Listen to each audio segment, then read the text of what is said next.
Assalamualaikum warahmatullahi wabarakatuh. Alhamdulillahirabbil alamin wa bihi nasta'in ala umuri dunya waddin wa ala alihi washabihi ajma'in amma ba'd. Sahabat-sahabat yang saya hormati, alhamdulillah hari ini kita bisa sehat, masih sehat, bisa menghirup udara segar. Semoga sahabat-sahabat semua dalam kondisi sehat, prima, dan tetap menjalankan aktivitas meskipun sangat terbatas. Saya terima kasih atas kesempatan yang diberikan ini, bisa bersilaturahmi online kepada sahabat-sahabat semua. Kita bisa saling menyapa, saling menutupi kangen kita di antara pergerakan kita yang lama kita tidak berjumpa atas kegiatan-kegiatan yang sudah berhari-hari ini. Dan hari ini alhamdulillah kita akan bicarakan terkait kewirausahaan dalam menghadapi virus corona COVID-19. Yang perlu saya jelaskan adalah kita semua harus paham terkait corona secara betul. Apa itu corona, bagaimana cara pencegahannya, dan bagaimana sih sebenarnya cara penularan yang sebenarnya itu menurut data dari para ahlinya, dari dokter, dari ahli virus dan sebagainya. Dan hari ini saya tidak akan menjelaskan itu, karena itu jelas bukan ahli saya. Silakan teman-teman membuka artikel-artikel ilmiah yang dikeluarkan oleh dokter resmi, rumah sakit resmi, mendengarkan video, membaca video, atau melihat video yang keluar dari resmi ahlinya dan sebagainya, untuk mereferensi kita agar kita tidak salah dalam melangkah, kita tidak salah dalam menerapkan strategi kita, termasuk wirausaha kita. Jadi itu perlu dimatangkan dulu agar tahu betul kasus yang terjadi. Dan dari hoax, dari lagu, dari kegalauan lagu, dan kita membayangkan kejahatan virus itu dan sebagainya. Tidak. Sahabat-sahabat yang saya hormati, hari ini saya akan bicarakan persoalan kewirausahaan, ya, bahwa dalam dunia wirausaha itu, dalam dunia bisnis itu memang menurut saya itu ada musim, ada tren musim, waktu itu ada. Tidak bisa kita paksakan semua berjalan dengan baik, semua berjalan dengan keinginan kita terus, tidak bisa. Di Eropa saja orang bekerja rata-rata 6 bulan. Nah, 6 bulan untuk libur, musimnya 6 bulan. Misalnya saya mencontohkan kita bisnis pakaian busana muslimah, sarung, baju koko, gamis, dan sebagainya. Itu trennya ya 1 bulan ke depan ini menjelang Idul Fitri. Itu nanti permintaan pasti meningkat drastis. Orang hari ini produksi massal untuk persiapan itu, dan sudah siap kirimkan ke tempat-tempat agennya, pecis dan lain sebagainya, sandal, sarung, itu semua hari ini sudah disiapkan. Lihat aja di televisi, nanti mulai iklan-iklan sarung, gajah duduk, gajah berdiri, gajah lari, dan sebagainya, itu nanti pasti akan banyak. Persoalan ada COVID-19 mungkin agak menurun mungkin saja, tapi itu yang tahun lalu maksudnya, atau tahun depan. Begitu juga busana muslim, atau mungkin sirup, makanan, roti, kurma, dan lain sebagainya, itu pasti intens iklannya ini menjelang Ramadan, untuk menyambut Idul Fitri, menyambut buka puasa, jualan dan sebagainya. Jadi itu trennya musimnya begitu. Itu juga orang jualan es buah atau es jus. Itu kalau musim hujan yang begitu keras ya tidak laku, atau mungkin laku hanya beberapa gelas sama orang mania es. Itu kalau tidak minum es kira-kira mati gitu. Atau kalau tidak minum es malah pilek gitu. Jadi itu tetap harus minum es ya, tapi tidak seberapa, hanya beberapa orang saja. Tapi tetap menurun dari hari biasa, tetap menurun. Makanya itu maksudnya adalah itu tren bisnis. Orang jualan buku, toko-toko jualan buku akan tren ketika kenaikan kelas, jualan pakaian sekolah, kenaikan kelas, dan sebagainya. Ada waktu. Nah, dalam hal ini ada COVID-19. Dalam hal ini beda.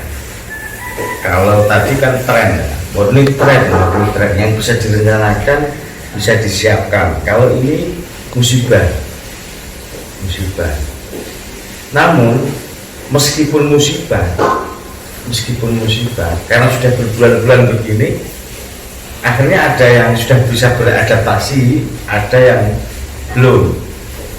Ada yang beradaptasi, misalnya yang semula bikin tas untuk acara selamatan, teman saya di situ sekarang sudah bikin masker ya, dapat pesan 2.000 masker, bikin kaos, bikin masker. Kemudian ada beberapa usaha yang memang tidak bisa jalan. Tadi kayak puasa begitu, mau jualan es siang-siang juga berkurang. Mau hujan deras, mau jual makanan siang-siang juga berkurang bukan kok mati. Begitupun hari ini dengan COVID-19, dengan orang dibatasi social distancing atau kemudian physical distancing dan sebagainya, atau lockdown atau apapun itu, orang akhirnya terbatasi oleh ruang dan gerak masing-masing orang. Yang biasanya setiap hari kita transaksi di toko, transaksi COD, transaksi atau apapun, kita dibatasi oleh ruang dan waktu. Kalau waktu mungkin masih bebas ya, ruang kita ya terbatas, jelas kita disuruh di rumah, kita harus standby di rumah dan sebagainya. Yang sekolah-sekolah Gojek hari ini Gojek mengalami penurunan luar biasa, tapi ada dampak positifnya, dia GoFood-nya yang meningkat. Karena orang di rumah akhirnya makan pesen, maka yang dibesar-besarkan terkait makanannya, itu terkait tren dan model bisnis. Namun di musibah kali ini harapan kita semua tetap bisa survive, berusaha kita tetap bisa jalan dan sebagainya. Nah, menurut saya ada beberapa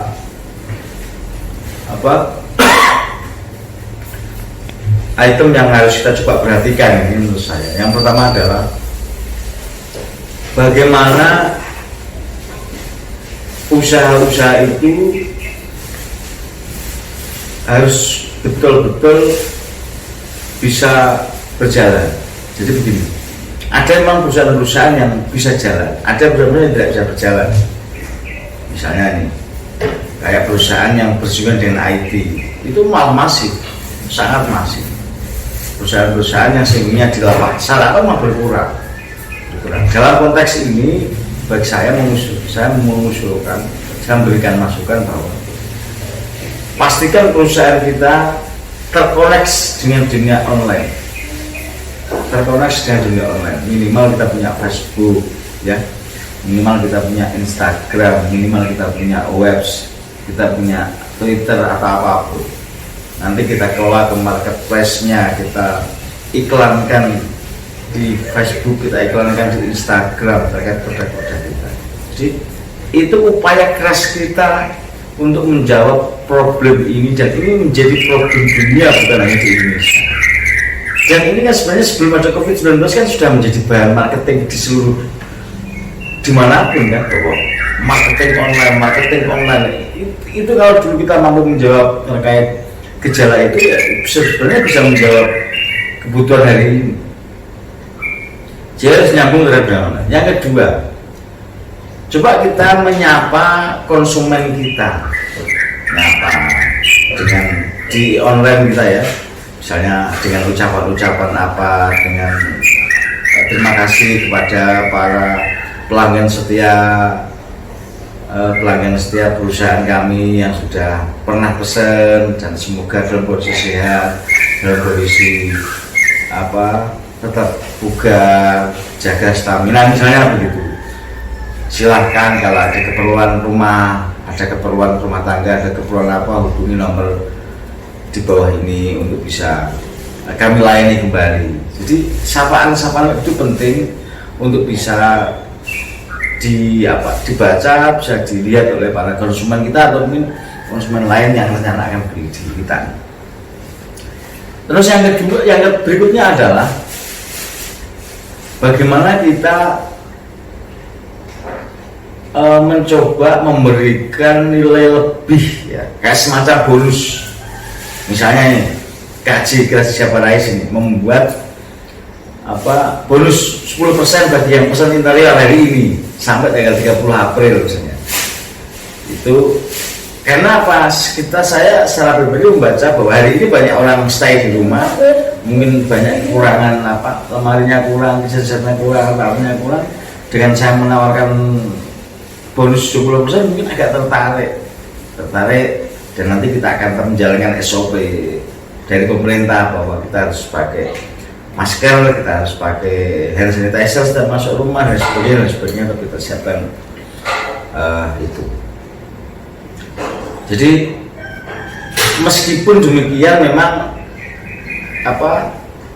harus berhati-hati, tapi masih bisa kita upayakan itu, masih sangat bisa kita upayakan. Kita jemput bola misalnya, teman-teman yang biasanya jualan gitu ya, kita membuat di iklan. Oke, kami toko sementara kita tutup, kita akan melayani pengiriman. Ya, sepele aja itu kan cukur, kalau yang masih pede silakan melayani cukur potong rambut di rumah misalnya dengan protap SOP Corona, bisa aja. Tapi ya memang harus diupayakan, tinggal kita kuat apa enggak, belum jangan itu. Atau kita nikmati ini sebagai suasana ini istirahat, ya kita nikmati istirahat.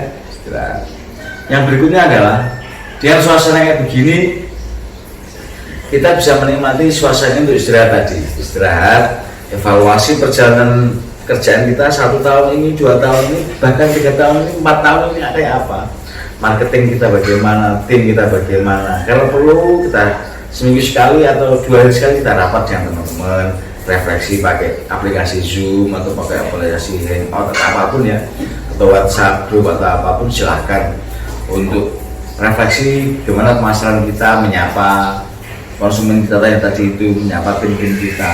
Jadi bisa kesempatan itu. Yang berikutnya adalah saatnya kita juga rebranding produk kita ini, Setelah kita melakukan evaluasi tadi, kita bisa rebranding produk kita. Oh, sasaran kita ternyata ada yang tidak pas dalam perjalanan setahun 2 tahun. Jadi ini sebenarnya contoh begini. Kami KJ ingin membuat kopi KJ yang rencananya awal Maret kita harus, tapi karena kondisi ini akhirnya cancel. Tapi saya mensyukuri itu, alhamdulillah Maret sampai sekarang saya bisa prepare lebih matang, tidak saya paksakan untuk pelan-pelan tapi lebih matang, persiapan matang. Kita uji berkali-kali baristanya, kita uji berkali-kali tempatnya layak tidak, kurangnya apa, nanti ya semua ada hikmahnya. Ada yang bisa kita paksakan jalan, ada yang memang pelan-pelan menjaga ritme. Jadi semua tidak bisa disamakan, karena anggap saja ini sama dengan tren tadi. Kondisi begini usahanya ini, kondisi begini usahanya ini, jadi beda. Nah, yang berikutnya adalah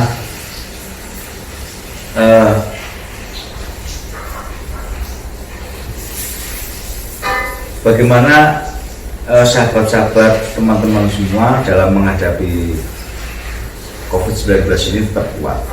Ending dari persoalan ini adalah bagi teman-teman pengusaha adalah siapa yang sabar, siapa yang tetap, atau siapa yang kuat. Banyak teman-teman yang baru mulai bisnis, ya, dengan kasus ini, kemudian dia down mentalnya, tidak kuat. Terus saya memang tidak pantas jadi pengusaha karena tiba-tiba gini aja sudah ada corona, ada begini, enggak lanjut. Ini adalah cobaan kita, jalan kita. Kalau kita jalan ke wajah ini posisi tidur tidak menghalangi kita, tapi hanya mengerem kita agar kita perjalanan kita mungkin tidak terlalu cepat. Dan ini corona bukan tembok besar yang menghadang visi dan cita kita, bukan.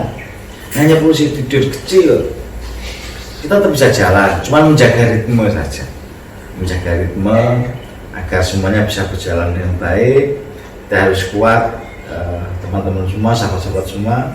Semoga ini segera berlalu. Sahabat-sahabat yang masih kuliah, biar segera berlalu dan bisa kuliah lagi tatap muka, bisa ketemu dengan teman-temannya, ketemu dengan sahabat-sahabatnya, kita bisa diskusi bareng, bercanda ria bareng, kemudian membicarakan masyarakat, membicarakan negara, membicarakan sahabat-sahabat semua, membicarakan kampus, membicarakan usaha kita, saling cerita, itu lebih asik. Tapi apapun, ini adalah sebuah musibah yang harus kita nikmati, kita rasakan, dan kita jalani dengan riang gembira. Semoga kita semua dalam kondisi sehat, semoga kita semua dalam kondisi kuat, ekonominya kita kuat, masyarakat kita kuat. Jangan lupa dompet kita harus kita atur karena pemasukan mulai berkurang. Jadi semoga perjalanan kita sehat, kuat, dan kita bisa sampai finish dalam menghadapi virus corona ini. Demikian, nanti bisa kita lanjutkan. Wallahul muwaffiq ila aqwamit thoriq. Assalamualaikum warahmatullahi wabarakatuh.